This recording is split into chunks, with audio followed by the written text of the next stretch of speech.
and we'll be your MCs for today. Soapbox speeches are short, powerful speeches where students speak on an issue that they care about and that they're passionate. So we invites us to think, listen, and act.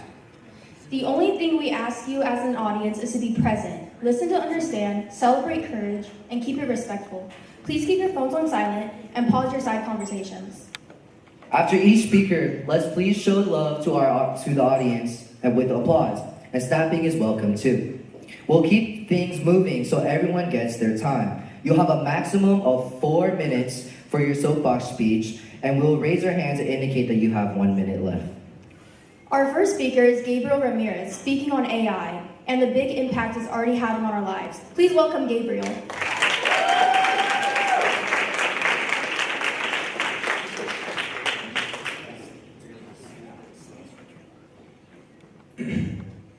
ChatGPT, write me an essay. It's a phrase that day by day more students are finding themselves typing just to get themselves out of actually thinking and engaging with their own schoolwork. It's a clear reflection of the increasing usage of AI in our daily lives. It does indeed have its time and place in our daily lives. It offers powerful tools that we can use to transform the way we work, think, and create, but we must also be concerned about its complications. The complications it brings upon us and learn to bring responsible boundaries on its use. Humanity has long pursued its ambition of developing true artificial intelligence. From the Greek mythological tale of Talos to Alan Turing's famous Turing test, achieving a form of artificial intelligence has been one of humanity's enduring ambitions. According to the MIT Press, the primary driving motive for the progression of AI has been to expand our own abilities as humans, never ever to replace them. AI is best at handling repetitive or copiously intricate tasks, allowing humans to focus on more creative, strategic, or interpersonal work. There are various examples of this in our real-world workplaces. In healthcare, Omega Healthcare has implemented AI tools that automate billing and document processing. JP Morgan Chase has created AI assistants that quickly analyze corporate data. And Adobe products have long included helpful AI tools that don't replace designers, but rather support them. All of these tools automate repetitive work, allowing us, the people, focus on uniquely human tasks that require creativity and judgment. However, AI is not always used for the benefit of mankind. Sometimes it's downright malicious, intentional or not. It introduces serious challenges that we as a society must learn to address, mainly boiling down to job displacement, algorithmic bias, security risks, and some of the horrid effects of generative AI. In fact, according to the Challenger, Gray, and Christmas displacement firm, just in the year of 2025, over 55,883 Americans have lost their job due to being replaced with AI tools, with many of these being at Amazon, Microsoft, and IBM. Unfortunately, this is only the beginning, as those very companies, primarily Microsoft, have reported their main focus going forward to be artificial intelligence, going as far as to let their own AIs write, quote, between 20 and 30% of their new code. As AI is also being used by various companies to make decisions for them, algorithmic bias is also a serious problem arising. We must not forget, AI has no feelings, no heart, and no sense of agency. Tell me, why would we ever let it decide for us when it is not a human and will never be a human? Moreover, the problems of generative AI glare more than any other. As AI media becomes indistinguishable from reality, misinformation, deepfakes, and fraud can spread faster than we can even hope to contain it. It consumes substantial resources, can cross ethical and legal boundaries, and is often used to produce AI art. Quite the clever illusion. It may mimic creativity, but it's devoid of purpose, feeling, and human expression. The very definition of art, mind you. Tell me, how could a non-human ever hope to create human expression? AI even poses risks beyond generative content, being able to be exploited for automated cyber attacks, data poisoning, and the mishandling of sensitive information that is often just given. AI proves to be powerful, and it needs limits. If we're to safely be able to use AI, corporations need clear rules, restrictions, and transparency, while society retains control over the ethical, legal, and practical boundaries of its use. As we're reaching a point where it is becoming impossible to moderate certain tools without outright disabling them, it's time to think about more extreme measures such as bans on synthetic content on the federal level. And when it comes to our workplaces, how can we let AI replace our own human thinking while only leaving us with the boring, monotonous work? Society cannot afford to treat AI as entirely positive or negative, and treating it as such is how we lose control. We need to begin imposing restrictions on it, all while trying to work with these multi-billion-dollar companies just trying to make a quick profit off this new industry. Ultimately, AI should serve as a partner to human intelligence, amplifying what we do best while leaving the uniquely human work in our own hands. All I want is for fewer students to be asking, ChatGPT, write me an essay, and to rather be typing, ChatGPT, how well did I do on this essay, and how can I improve my writing skills in the future? My name is Gabriel Ramirez, and I thank you all for your time.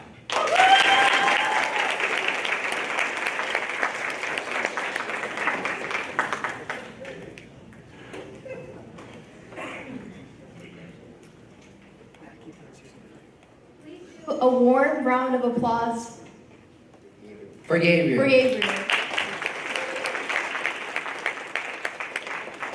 Our next speaker is from Naomi Diaz, who's speaking on immigration and the human side of policy and belonging. Let's give a warm welcome for Naomi.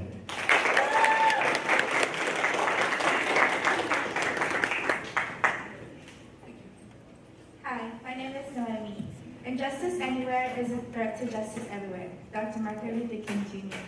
These are words that still matter today, especially when we look at our United States immigration system. Today, I stand here and share the urgency of the need to change our immigration system so it protects families while still keeping our country safe. Right now, it doesn't do so. Instead, it tears families apart, traumatizes children, and creates fear, often without making us any safer. At this very moment, families across the country are living in fear. Immigration courts are overwhelmed with cases that take months, even years, or sometimes decades to be resolved. Parents leave home wondering if they'll make it home at night. Kids go to school looking over their shoulder if a simple knock at the door can make a difference in their life. Families are separated not because they are dangerous, but because their system is so outdated, slow, and unforgiving. Children are detained, separated from their family or parents, even when no serious crime has been committed or no crime has been committed at all. Families with little money or legal support are forced to navigate a confusing system written in a language they may not fully understand. This process is not only broken, it is dehumanizing. The consequences are devastating. Studies have shown that more than half of children separated from their parents experience anxiety, depression, symptoms of PTSD. They struggle to sleep, focus in school, and to feel safe in the world. Parents suffer too. We just don't see it. Emotional pain, stress, PTSD, depression, all of the above. This trauma doesn't simply go away just if a case is closed or resolved. This trauma stays with the family forever and can develop, shaping who they become in the future. Across the country, people are fighting for their rights. They are marching, organizing, speaking out, demanding dignity. At the heart of every movement are families who deeply care for one another and want the chance to live without fear. These are parents who work hard, pay taxes, and raise children who call this country a home. These are children who dream, who belong, and who deserve safety. Humane treatment means remembering that immigrants are people, not statistics. Children should not be detained unnecessarily. No parent should be taken away of a chance to defend themselves. A system rooted in dignity is not weak, it is strong. This issue is personal to me. I'm a fourth generation Chicana, Latina, Mexicana with 2 immigrant parents. I live every day in fear if a small description of my family member, of me, or a small description of a vehicle just makes me have such bad anxiety knowing that my family member might not make it home at night. And no family should ever have to go through and knowing that a goodbye might be permanent. Dr. King reminds us that injustice anywhere affects us all. When families are torn apart, we lose a part of humanity. It is time to build our immigration system that is fair, secure, and protects families instead of breaking them. That is a change we need, and that is the future we must fight for. Thank you.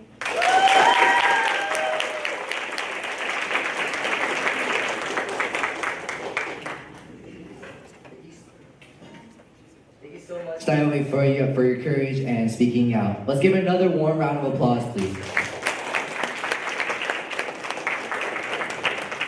Next up is Rain Grambo on tackling homophobia and bullying and what real allyship can look like in schools. Please welcome Rain.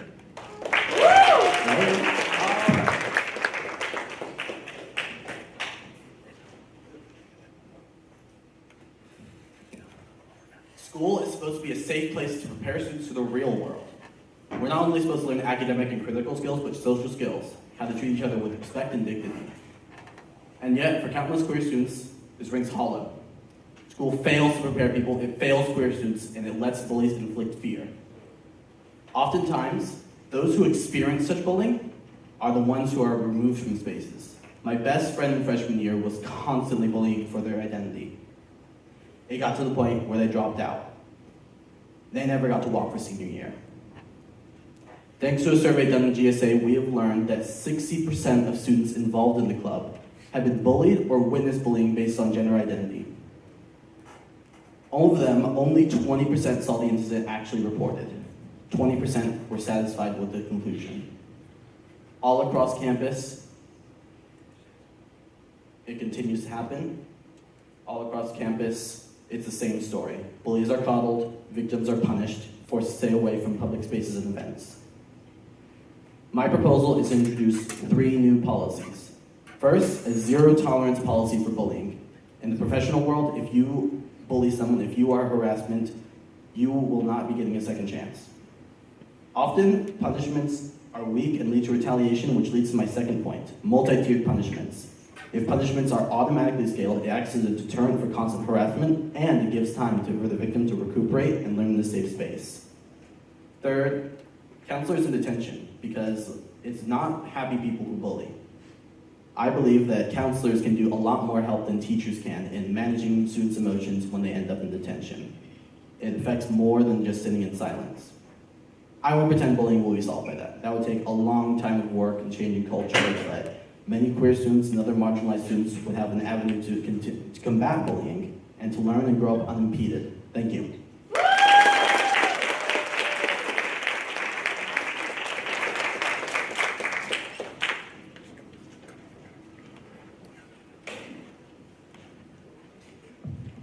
Let's give another warm round of applause to Rain.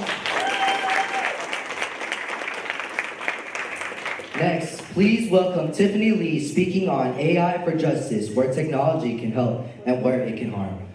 Please welcome Tiffany to the stage.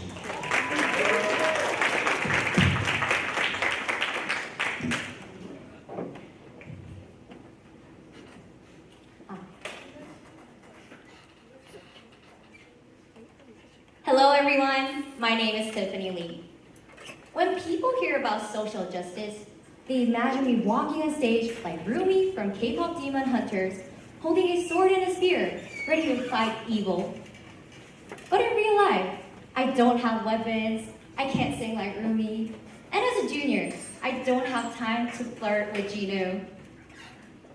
But social justice isn't a fantasy. It's about who gets opportunities and who gets left behind. Right now, AI is changing how the world works, how we learn, and even how we survive.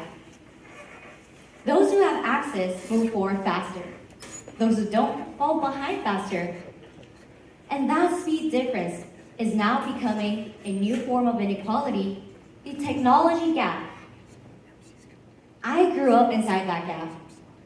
As the daughter of a single immigrant mother, I often faced documents that I couldn't understand. When my mom collapsed from strokes, I stood in the hospital powerless, realizing that inequality isn't just about money. It's about access to information. According to Census Bureau, the United States has over 10 million single-parent households, many living on under $40,000 per year. Legal help can cost $200 to $400 an hour, far beyond reach. So, here's my vision. AI that reads documents with OCR, simplifies them with NLP, and drafts letters with LLMs, all from a single photo. For low-income families, immigrants, single parents, and even marginalized communities, this technology would be completely free. Access to information is a right, not a privilege. AI should not widen inequality. It should protect the people who need it the most. AI is a choice, and I choose to make it a bridge, not a privilege. Will you join me? Thank you for listening.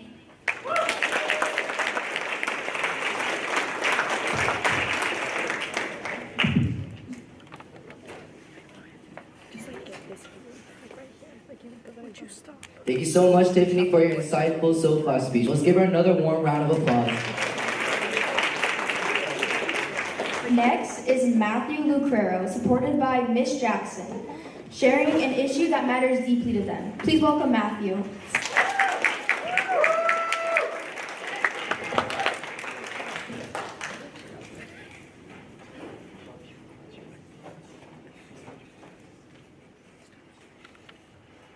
Hello everyone, my name is Matthew Lucero. Imagine in the beautiful sky, there were birds that numbered in the billions. They blacked out the sky. In North America, in the 1800s, there was a massive clearing of hardwood forests because of this. The last passenger pigeon, named Martha, died alone in the Cincinnati Zoo in 1914 because we took her species trees. Every year, there's an estimated loss of 50,000 species throughout the world due to deforestation. Forests matter because animals need trees to live in and to find food. Animals find shelter and food in the trees, grass, and bushes of the forests. We need to regulate hunting to make sure that the species don't get overhunted. But more importantly, we need to regulate logging so animals can keep their homes and their ecosystems intact. Is it worth it to have thousands of species of organisms die off so we can have our fancy steaks? One of the biggest causes of deforestation is corporate cattle ranching. Forests are being cut down so cows can graze. Ranching is responsible for 41% of tropical deforestation worldwide. It is responsible for 80% of deforestation of the Amazon. In North America, logging and wildfires are the primary factors for deforestation. Between 25% to 30% for all forests in North America that have been permanently erased because of humans. Is this acceptable? Here's what we can do. Buy products that have the Check Tree logo on them. This makes sure that the product has been approved by the Forest Stewardship Council. Check labels on the products, making sure that they don't contain palm oil, and you can cut down on eating red meat. I'm sure if Martha, the passenger pigeon, was here, she would really appreciate it. Thank you.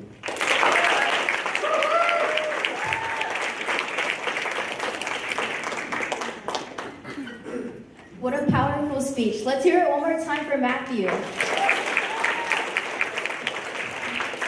Next up, please welcome Viva Banzo on youth voting and why student voices matter during, before, during, and after elections. Please welcome Viva to the stage.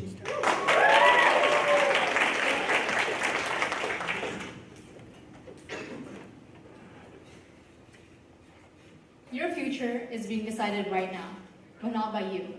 Yet you will suffer the consequences of other people's decisions regarding every aspect of your life, whether that be education, healthcare, climate change, economic opportunities. Doesn't sound fair, does it? Yet millions of young people still choose not to vote. Many never even register. In the 2024 election, only 47% of eligible voters ages 18 to 29 actually cast a ballot. It's really easy to feel influenced by family, peers, or social media without taking the time to research what change you actually want to see. But what does that lead to? It leads to a government that underrepresents the future of this country, our generation.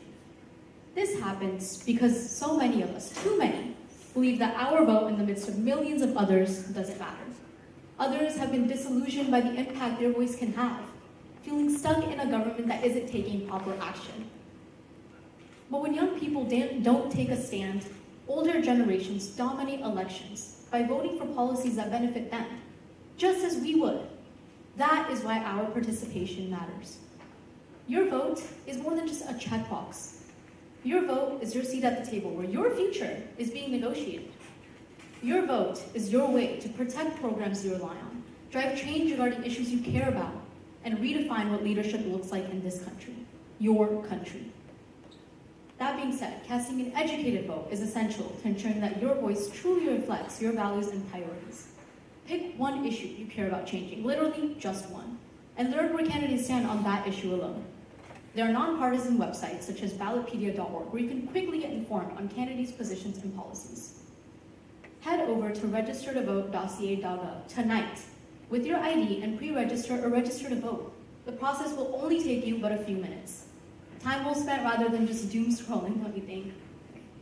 So, your future will either be shaped by your participation or by your absence, and it's up to you, only you, to decide which one it will be.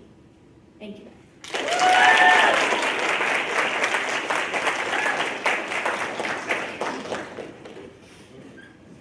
Thank you to Viewer for that insightful speech. You gave us a lot to think about. Let's give a warm welcome again, a warm round of applause for Viva. Next up is Talon Gordon, supported by Mr. Lanes, bringing us a message about change and community. Please welcome Talon.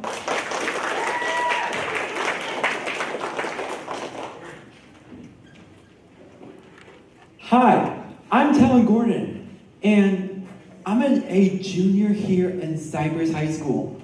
My favorite place is to spend time is Disneyland. My favorite ride is the Incredicoaster. I love it because of the loop-de-loops. My dream is to work at a theme park. I'm a hard worker, and I'm very friendly, which is perfect for the guests to make them smile. I would love to work here at Disneyland at the entrance to say hi or welcome people into the park. I have autism, and I will need some help. When I get my first job, some things I need help with are counting money, getting ready to work, or figure out a new routine. These are things I can learn by little extra support to get them right. The problem is that many people like me never get a chance to start a new job in Orange County. Most people have jobs, but for adults with disabilities, the unemployment rate is huge, around 80%. That means for every 10 people with autism, 8 of them do not have a chance to work what they love. This isn't fair, and this isn't equality. I don't want just to go to Disneyland. I want to help run it. I want to earn my own paycheck so I can go out and buy expensive things like Mickey Mouse toys, food, churros. I want to be independent. Equality in employment means for giving people like me the help we need to get a job. So we could bring our strength wherever you work. Thank you, and have a great day!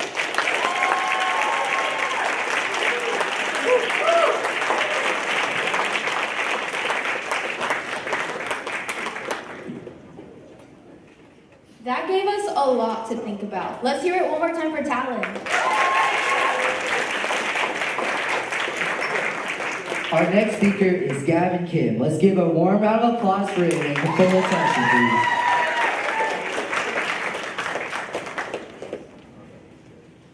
Two years ago, I eavesdropped on a conversation that changed my sophomore year.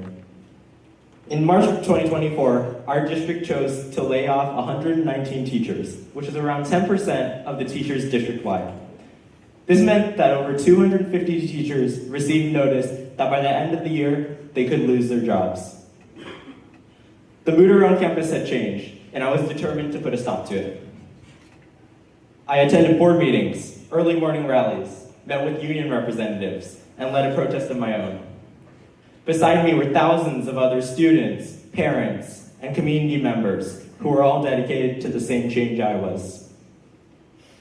But fast forward to 2 months later, and there were no signs of stopping. Teachers were pulled out of class to Catella High School to appear in front of a judge multiple times throughout the month of May. Mind you, this was when finals and AP season was happening, when it was more important than ever for teachers to be inside their classrooms. Finally, in late May of 2024, just days before the end of the school year, the layoffs were rescinded. Although this was a victory for the teachers and for the community, it still led the question as to why the layoffs were necessary in the first place. So why does all of this matter now? Teachers are the backbone of our school system. And there is no AI model that can replicate the relationships and trust that they build with their students on a daily basis. It's an open secret in the district that enrollment and attendance rates have been down since the pandemic. I made a lot of mistakes as a sophomore, bad calls and questionable decisions, but I will never regret what I stood up for. And if something like this were to ever happen again, I would hope that someone out there would stand up for it too. Maybe it'll be you. I tell you this story not to diminish the opportunities that we have here at Cypress, but to acknowledge that even an organization as big as the Anaheim Union High School District can still make mistakes, and that you have the power to say something. Thank you.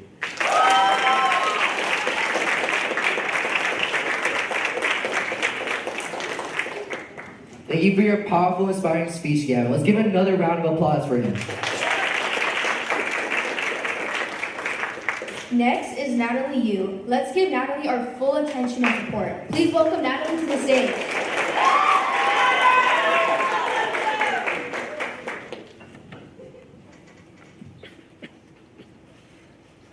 Hello, my name is Natalie Grace and I'm 17 years old. About 50 years ago, a pregnant woman, despite her doctor's instructions and her financial state, chose to have her son. That woman is my grandmother, and the son she chose to save is my father. On the other side of the world, a man out of superstition advised his wife to have an abortion. Their daughter is my mother. We all have the right to make decisions for our bodies, but in abortion there are two bodies, two lives involved. Only one does not get a say in what happens to it. Abortion is stripping the primary right to live from a vulnerable, voiceless person. A person who, as any born baby, is entirely dependent on another while still being an individual. In the first trimester, an embryo with an unrepeatable, totally unique genome has all signs of life, including taking in materials, growth, and creating energy. As the National Institute of Health states, embryos are whole human beings at the early stage of their maturation. Women do go through a lot during pregnancy, but as there are two lives involved, shouldn't the measures we take be reflective of protecting both of them? Because abortion hurts women too. According to the Charlotte Weiser Institute, 90%, women who have abortions have approximately 2 to 6 times the risk of suicide within a year compared to women who give birth. The US study was of about 200,000 women in California. My fellow classmates, innocent life in every stage is worth protecting, and so are the women who bring that life into the world. They deserve better than the circumstances that brought them there, because 90% of women who receive an abortion do not get it for medical reasons. And there are ways for us to help. With thousands of pregnancy shelters in California and many in Orange County alone that you can donate resources to. In the long term, we can work to advocate for a better health, childcare, and foster care system. But my fellow classmates, although this all may seem totally out of your control, and we may not have the resources to it, the first step we can take is to research, to learn about the abortion debate, research the science, and listen to different perspectives with an open, compassionate mind as this day gives us room for. We are not exempt from the effects that abortion has. When we create or affirm a criteria for when life matters, we all have lost. My grandparents chose life, and their choice is the reason I'm alive. I can't say the same for the 64 million children who have been denied the right to live in a country that boasts the words life, liberty, and the pursuit of happiness. Thank you.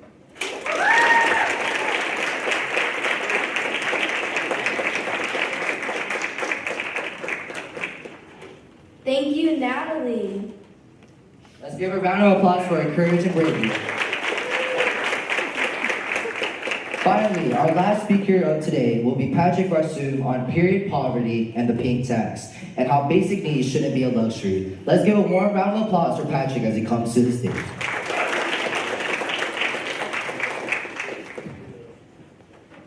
I'm probably not the person you expected to stand up here and talk about period products in public spaces, but maybe that's exactly why I need to. Because when only the people directly affected speak up, the issue gets ignored. Period poverty is real, and it affects millions. In fact, around 500 million and girls worldwide don't have access to safe, clean period products.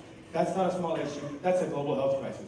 Period products are not a luxury item. They are not something people choose to need, but they are a biological necessity. Yet many of the products available are low quality, overpriced, they're simply unavailable. And to make it worse, most public restrooms don't even provide pads or tampons, although they provide toilet paper, soap, and paper towels. Imagine if people had to pay every time they needed toilet paper. We would fix that immediately. But because this issue only affects women, it's easy for society to ignore it. Not caring for women is the same as not caring for humanity. Every woman in your life, your mother, your sister, your friend, or classmate, deals with this. No one should have to leave school, miss work, or feel ashamed just because they didn't have access to something so basic. No one should have to ruin clothes, feel ashamed or embarrassed, or struggle alone in a bathroom stall wishing there was just one pad available. So what can we do? We can reach out to product companies and ask for better standards and safer materials. We can push restaurants, malls, schools, and public buildings to provide period products and restrooms, just like toilet paper. We can speak up to remove the pink tax, which unfairly treats period products as luxury items. And we can advocate loudly and consistently so that the women in our lives never have to feel unprepared or unsupported. Caring looks like action, and change starts with voices. And even voices like mine. And I'm speaking because I care, and I hope you will too.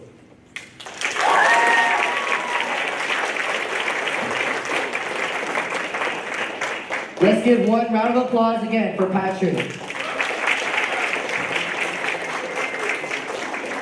And so that brings us to the end of our soapbox speeches. Thank you to every speaker who had the courage to be heard. We really appreciate your courage. And thank you to everyone for being a respectful audience, because listening is part of how change happens. If something you heard today challenged you or inspired you, go talk about it, ask questions, and look for one small action that you can take. Let's give one more round of applause for all of our speakers. And happy Social Justice Day!